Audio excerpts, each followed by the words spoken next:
Oh, I'm so happy to.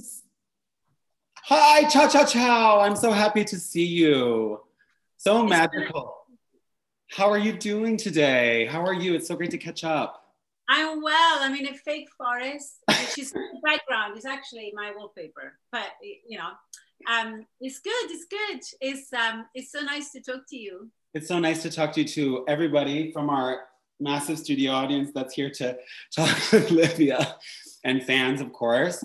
Livia is a champion for change. She's the founder of Green Carpet Challenge. She is the founder of EcoAge, an incredible consultancy that guides brands from, as we say, soup to nuts, from not being sustainable to sustainability. And you're just an incredible, incredible human being. And somebody who I think I have a very special affinity with, because we launched the Take Back Black Friday campaign together last year. And that's what we're talking about today. So what the heck? I'm just gonna start. What a crazy world we're living in. And Black Friday is upon us again. So what are some of the things that you're thinking about moving into Black Friday this year? I'm actually more positive this year because, as you said, it's been a crazy year. Mm-hmm. It's been a really painful year with mm-hmm. so much sadness and misery, and people lost their jobs. A lot of people died. But at the same time, it's been a very transformational year, right? Mm-hmm. So we had to put in question everything that we were doing before, mm-hmm. And rethink in a different way. We were confined at home. We are still confined at home, still talking on Zoom. Mm-hmm. And so I think that changed a lot our relationship with what we own and what we possess, and what our appetite for keep buying things that we actually don't need. Mm. So it will be very interesting to see what happens this Black Friday, because there's been so much discussion around also equality and justice with Black Lives Matter.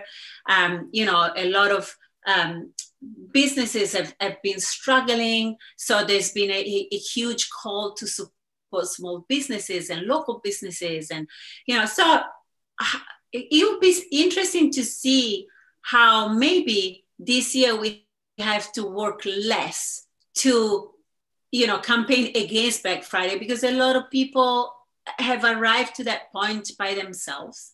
And so it's actually going to be interesting. And it's not only about Black Friday, right? Because in America, we also have Cyber Monday. I think we have it too. Is it that followed by all that total, which is, my favorite line about Black Friday ever is John Oliver saying, it's the day that we buy things we don't need for people we don't care with money we don't have, So it's about that. Yeah. Well, you're absolutely right. It has been an unbelievable year, and I can't believe how quickly it's flown by since, I know I'm now here in Minnesota, which is a completely different life shift for me. And from the beginning of COVID, everything it's so crazy how quickly it's gone and how fast we've zoomed, for lack of a better word, to this new model of thinking. I think you're absolutely right. People are attuned to this, but we still have issues that we have to contend with. We still have things that are left in the path of previous Black Fridays and previous poor choices, so to speak. So what do you think some of the things that people need to be thinking about if they are going to participate in making purchases this Black Friday, sustainably, ethically, consciously? What do you think some good tips for people to participate that way? There are so many solutions to that. I see that a lot of businesses, for example, now are promoting and are going to promote, we're not discounting, but we're donating money to charity for every purchase. We have to, if you have to buy something at this weekend, do with your, small business, independent business, local business, support diverse businesses. There is so much call for also like supporting, if you are really passionate about and adamant about Black Lives Matter, show it even with your purchase, put your money where your mouth is. And support Black-owned businesses, for example.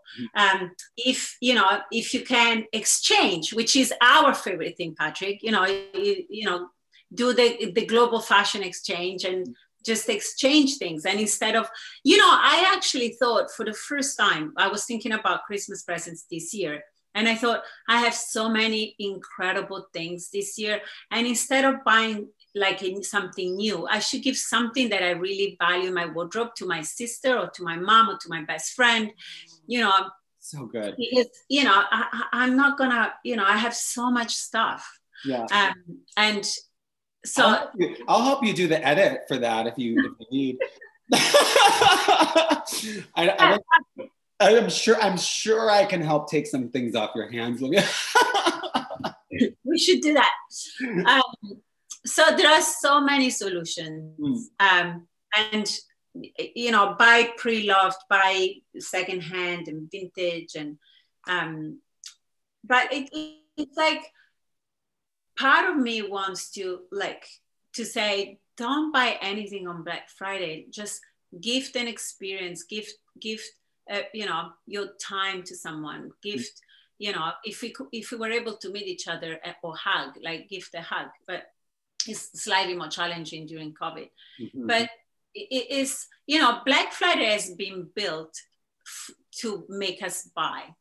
And for me, I always associate Black Friday with the image in True Cost, in the documentary, The True Cost, where you see this ocean of people storming inside, you know, the big department store and fighting and grasping things without even thinking.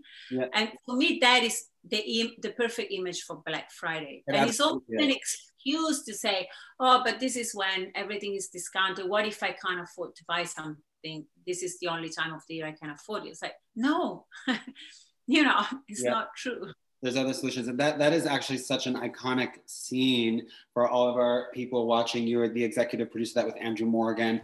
Such an incredible piece of education that I think if you haven't seen True Cost yet, everybody take a look at that one, because that will make you not want to participate in the negative sides of Black Friday. But you're absolutely right. On the positive sides, though, what's interesting is the conversations that I've been having are about things that you're a master at, which is about communications and education. And what we're seeing is what it just came present to me was that brands spend so much money on the marketing, on the promotion, on the advocacy for Black Friday. And so it seems like there's a bit of a disconnect there. Like in your world, in Livia's world, what could happen if they were to reroute and redirect those marketing and ad dollars to something that was positive, like a positive Black Friday? Do you think that's possible? Yeah, I mean, you put your finger on something. I even posted the other day, and I campaigned last week.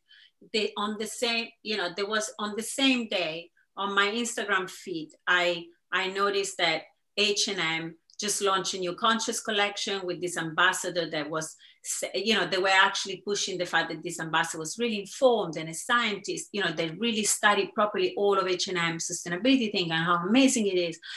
And then same thing that same day H&M launches a new technology to separate fibers in order to fully achieve circular economy. And then millions of feet from Clean Clothes campaign calling out H&M for not having paid for orders yet of it to the factories and the garment workers in Bangladesh and Cambodia and Myanmar. And you think, you know, why don't you spend all this marketing money to pay those orders and the living wage to your workers? And then if you're left with marketing money, you know, at least you can communicate something that is true. You know, so, you know, don't get me started on that. Yes, you're absolutely right. I agree with you. I think that there's definitely a disconnect there. And it's mystifying to me because, you know, when we look at marketing, I know you know this a lot, when it's marketing, the marketing side is communicating with the supply chain side, it's really interesting to me that a lot of times those questions don't come up and that we haven't come to more of a resolve. Black Friday, though, I think you're right, is a time where companies, brands, active citizens, people like you and me are really starting to call that into question. It's something I think that's really important. And also now people that are maybe not necessarily 100% participating in sustainability or fashion are starting to understand that their choices matter. So can you tell us a little bit about some of your main messages for people who are going out there to make the Black Friday purchases, what do you think that they should be thinking of, or be conscious of when they're making these purchases? Like, what do they look at? Are they looking at, should they be thinking about the supply chain, the people that made the clothes, or how it was made? Like, what are the most important things for you? For me, it all comes up to one word, which is respect. And if each one of us can go out there and buy with respect. So what that means is respect yourself, yes, but respect the other. So when you buy something, if you always ask who made it and what's going to happen to it, you know, these two questions with respect, and then that is going to transform everything you do, everything. And unfortunately, that word is always left out and is always missing, right, from our actions, not because we are bad, but just because we don't think about it. So, you know, it's just today when, you know, there was this interview that Barack Obama gave for InStyle magazine, and was talking, and Laura Brown, the editor, posted it, this extract of him talking about grace.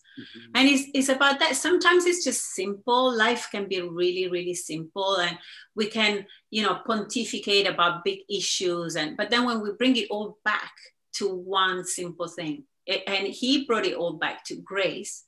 For me, Black Friday is all about respect, and it's not only about Black Friday. It's every single day. So every time you buy something, if you ask that question, every time you consume, and it can relate to your phone, you can relate to anything. And I think hopefully the global pandemic this year has helped us not only reconnect with the fact that we're not alone, because we have all been living in isolation, but COVID has struck every single human being on the planet.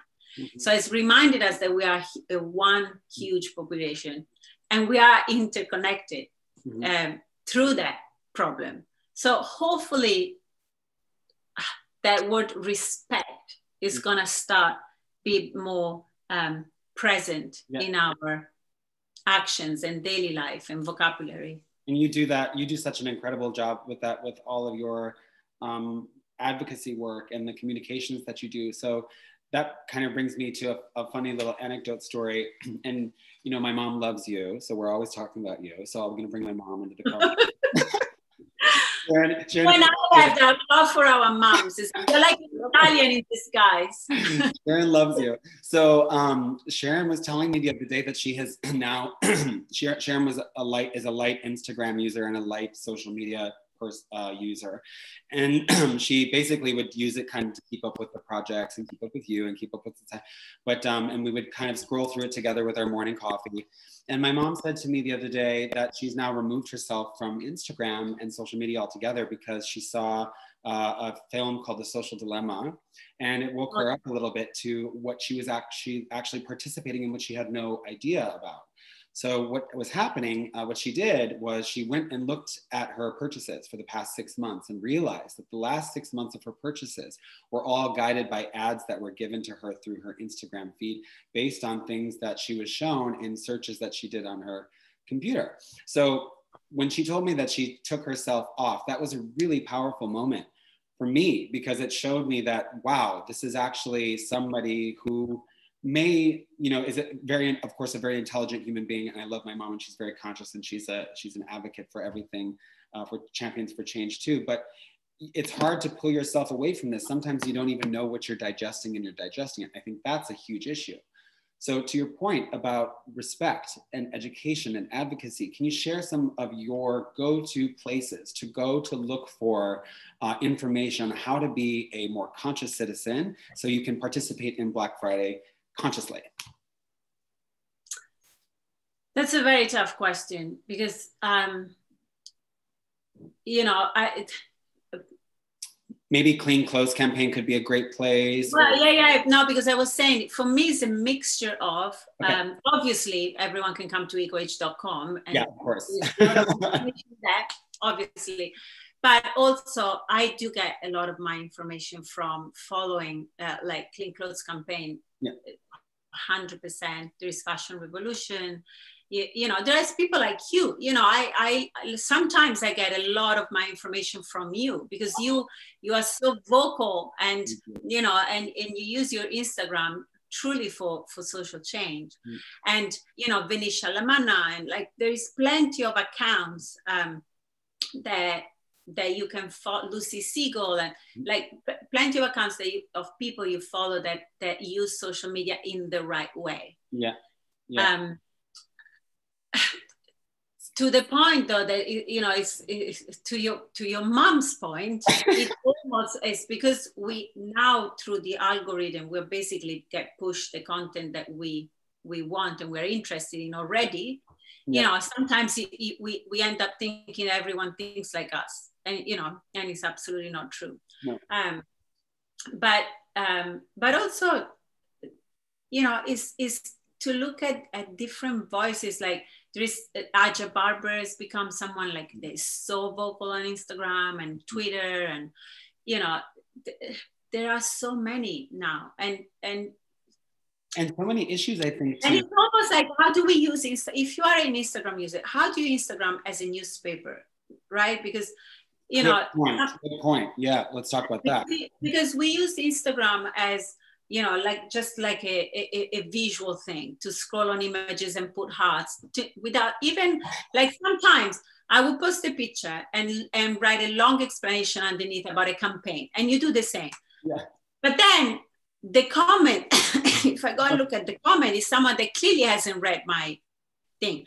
Because we don't use Instagram as a newspaper. We use it just to put hearts on pictures. So if the picture is good, heart. But we don't read the post.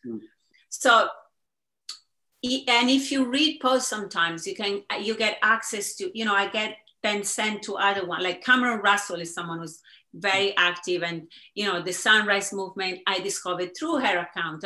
Like you get to follow people that you are interested, almost like journalists. I know. So there is information out there if you want. I've got an idea. When we post this video, maybe we could do a little selection of some of your, as a Black Friday gift, some of your favorite places for people to go see and read and share. That's a good idea. So we'll do that.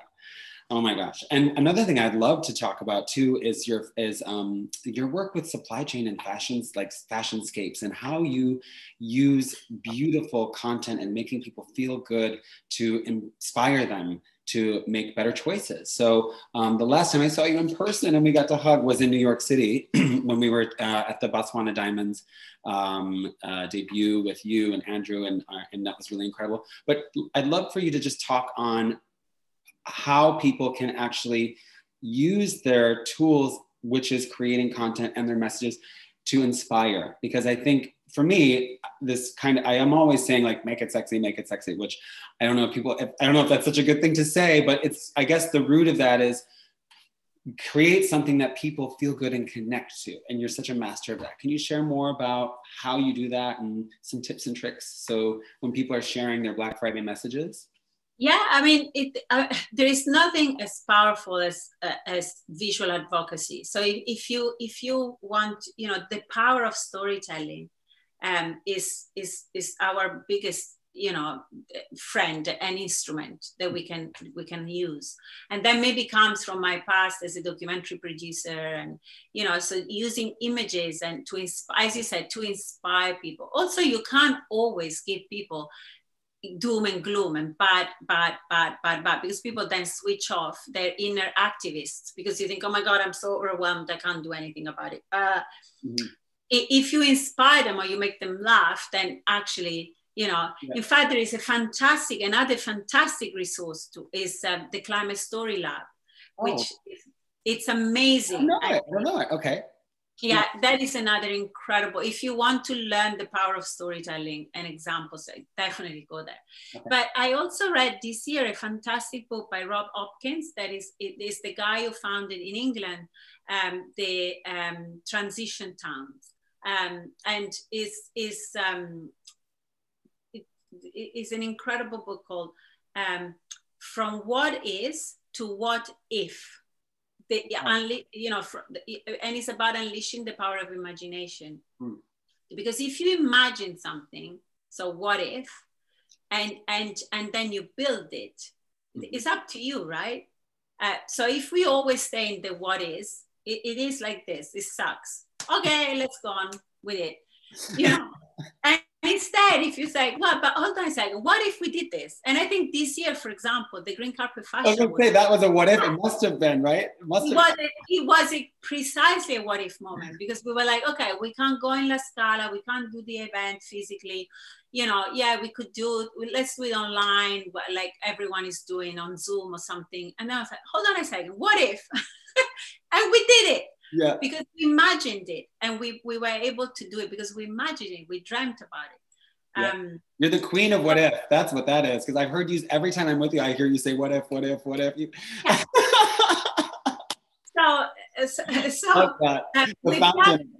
Yeah. I mean, if is you know, and that's where I'm sure a lot of the disruptive ideas around Black Friday and how to transform it into a tool for positive change came from businesses and individuals and activists who said, what if we use Black Friday? Because, you know, and then some of the amazing ideas came out of that. Okay, so what if you had, I'm going to ask you a question out of the right field. What if you had $1 million for free dropped in front of you to do anything with? How would you spend that money for good? How would you allocate that for good? I would do it in a lot. I mean, it's a different question to answer quickly, because with $1 million, you can do a lot of good things. And, you know, and I wouldn't put it all in one place, but I would definitely, so I would donate it. I would open a grant for a lot of independent and small designers and small businesses to donate a pocket of money to help them with comic. Because one of the things is interesting. The other day I was having a conversation with 3 independent designers who are quite established, but they're very, very small brands. And all of them were struck. It's like their biggest thing is like, okay, we can produce, but then it's so hard to have a cool website, or we can't ship it, and we can do this, and we can proclaim, or I would need a social media manager to boost my social media views and all. So I would donate that money across that. To help fuel the machine, to help fuel the machine. To help fuel the machine. And also I would do it to educate. I will probably hire a lot of activists and make sure that, you know, if you can, a lot of activists, they do it for free. A lot of the people on the ground that they work hard, super hard every day, they do it for free. So I would have a grant for them. I would definitely have a grant for some of the NGOs like Clean Clothes Campaign that does incredible work, incredible. I mean, you see the heroes of our story in sustainability are people on the ground every day, struggling and making it. And we know of things that happen on the ground because of them. And you know, so I would support them, definitely. So what I get from that is investing in the heroes. That's what I get from that. So I kind of pulled that out and sorry to drop that question on you, but you sailed through it beautifully. And I think that is an incredible way to do that. Also too, when you invest into heroes like that, only more good comes from a really great investment, right? That's why I love you, Livia. Amazing. Who's got $1 million? Oh my gosh. So, okay, I know you're so busy. So I know I've got to let you go, but I could talk to you all day. But could you just leave us with one final tip about how we can take back Black Friday and be conscious about how we're going to move forward, not just for the weekend, but forever? Well, let's take back let's rename Black Friday Independent Business Friday, or Independent Business Weekend. So for that weekend, you are forced. So all the huge businesses like Amazon and, you know, blah, blah, blah, the big brands, fast fashion brands, big luxury brands. No one can sell anything for a weekend. And only independent businesses have to sell, can sell. So you have to get a special permission to sell that day. And then that would be a fantastic tool to re-educate people about the existence of this ocean of opportunities that we can use. I love that. I love that. I love that you're always so full of incredible ideas, and you make them happen, which is so unbelievable. So I know. You throwing me a challenge, then I have to transform Black Friday into that. Well, I know I'm going to get off this call, and tomorrow I'm going to scroll through, and it's like, boom! I just love how empowered you are, how powerful you are, how wonderful you are. Thank you so much for being such an incredible voice for so many wonderful people, champions for change, and just a wonderful human being. It's always such a pleasure for me and my mom. Well, say hello to your mom always, every day. But also, Patrick, you are an incredible force too. And, you know, every time you call, I'm saying, yes. Can you do something? Yes. Yes. Whatever. I don't even know what we're going to do. Can you? Yes. Okay, let's go. Oh, I'm so honored. I'm so honored that you take my calls. Thank you so much. Thank you so much. Well, I love It's not about taking your calls. It's about blindly following. Thank you so much. I hope to see you in person someday very soon. I know we'll make that happen. Okay. We have to. Lots of love to you and family, Livia. Thank you so much for everything. Take back Black Friday. Love clothes last. Yes. Thank you so much. Yes. Go to ecoage.com and check out everything that Livia is doing as well. Okay. Bye, everybody. And